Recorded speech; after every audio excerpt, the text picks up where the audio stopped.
Ketidakselarasan pernyataan merujuk pada kondisi di mana dua atau lebih pernyataan tidak konsisten satu sama lain, sehingga menciptakan kontradiksi atau kebingungan.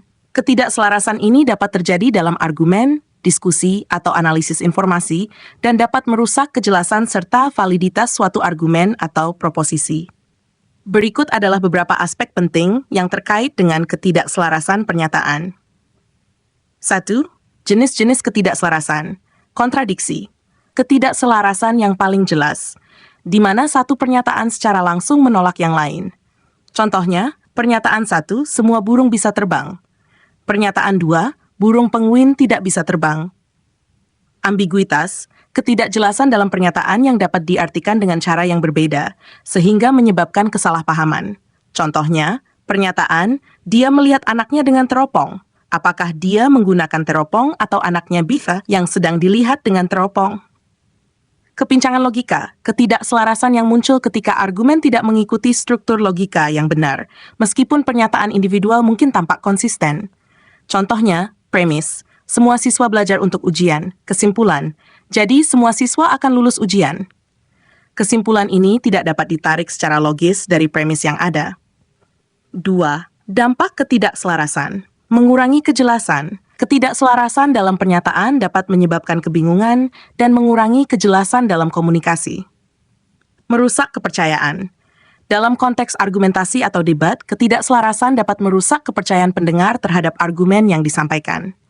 Menimbulkan konflik. Ketidakselarasan dalam pernyataan bisa memicu konflik atau perdebatan yang tidak produktif. Contoh ketidakselarasan. Berikut adalah beberapa contoh situasi di mana ketidakselarasan dapat muncul. Dalam diskusi, saya sangat peduli dengan lingkungan, diikuti oleh saya berencana untuk membeli mobil besar yang boros bahan bakar. Dalam konteks bisnis, kesejahteraan karyawan adalah prioritas kami, diikuti oleh keputusan untuk memotong tunjangan karyawan. 4. Mengatasi ketidakselarasan. Untuk mengatasi ketidakselarasan pernyataan, beberapa langkah dapat diambil. Identifikasi kontradiksi. Teliti pernyataan untuk menemukan bagian yang bertentangan satu sama lain. Clarify ambiguity, mengklarifikasi istilah atau frasa yang ambigu untuk memastikan pemahaman yang sama di antara semua pihak. Reformulasi argumen. Jika ketidakselarasan muncul dalam argumen, pertimbangkan untuk mereformulasi premis atau kesimpulan agar lebih konsisten. Diskusi terbuka.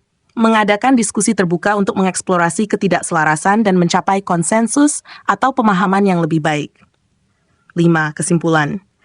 Ketidakselarasan pernyataan dapat memengaruhi kejelasan dan kekuatan argumen, serta dapat menimbulkan kebingungan dan konflik. Dengan memahami jenis-jenis ketidakselarasan dan cara mengatasinya, individu dapat meningkatkan kemampuan mereka dalam berkomunikasi secara efektif dan membangun argumen yang lebih konsisten dan valid. Demikian, semoga bermanfaat.